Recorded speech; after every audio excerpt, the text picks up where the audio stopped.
एक लड़की को अचानक पता चलता है कि कंपनी का नया सीईओ उसका अपना पति है। जब सीईओ ऑफिस में आता है तो सभी लोग उसका स्वागत करने के लिए आगे बढ़ते हैं, लेकिन वह लड़की अकेली चुपचाप खड़ी रहती है, हाथ में कैक्टस पकड़े हुए और थोड़ी घबराई हुई। मैनेजर तुरंत स्थिति संभालता है और सीईओ से कहता है कि वह सिर्फ एक नई असिस्टेंट है, इसलिए उसने आपको ग्रीट नहीं किया। तभी एक महिला सहकर्मी सीईओ का ध्यान खींचने के लिए आगे बढ़ती है और उसे ग्रीट करने की कोशिश करती है, लेकिन सीईओ उसका हाथ हटा देता है और बिना कुछ बोले वहां से चला जाता है। इसके बाद लड़की की एक दोस्त उसे बताती है कि ऑफिस में यह अफवाह चल रही है कि वही महिला सहकर्मी सीईओ की पत्नी है। ये सुनते ही लड़की कहती है कि वही सीईओ की असली पत्नी है, लेकिन मैनेजर उसकी बात को बेकार बताकर उसे डांट देता है और कोई भी उस पर विश्वास नहीं करता। मीटिंग शुरू होती है और वही महिला सहकर्मी सबके सामने एक डिजाइन प्रेजेंट करती है। सभी लोग उसकी तारीफ करते हैं और ताली बजाते हैं, लेकिन वह लड़की चुप रहती है और उसके चेहरे पर गुस्सा साफ दिखाई देता है। जब उससे पूछा जाता है कि वह ताली क्यों नहीं बजा रही, तो वह साफ कह देती है कि यह डिजाइन उसी का है और इसे उससे चुराया गया है। यह सुनकर सभी लोग हैरान रह जाते हैं, क्योंकि सबको लगता है कि वही महिला सहकर्मी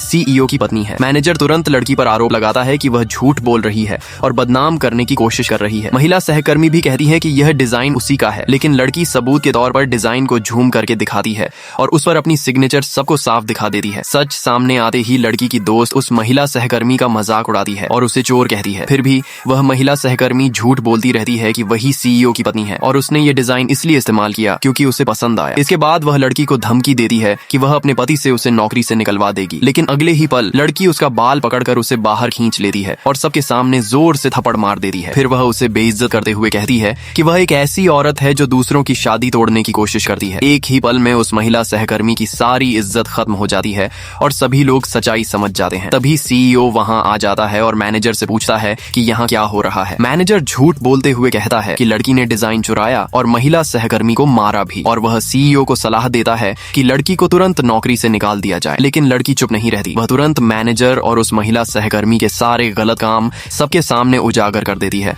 और बताती है कि मैनेजर पहले भी उसे परेशान कर चुका है। यह सब सुनकर सीईओ को बहुत गुस्सा आता है और वह बिना देर किए मैनेजर को तुरंत नौकरी से निकाल देता है। मैनेजर डर के मारे उसी महिला सहकर्मी से मदद मांगता है और कहता है कि तुमने ही कहा था कि तुम सीईओ की पत्नी हो, अब मेरी मदद करो। और आखिर में लड़की सीधे सीईओ की तरफ देखकर पूछती है कि क्या वह महिला सच में उसकी पत्नी है।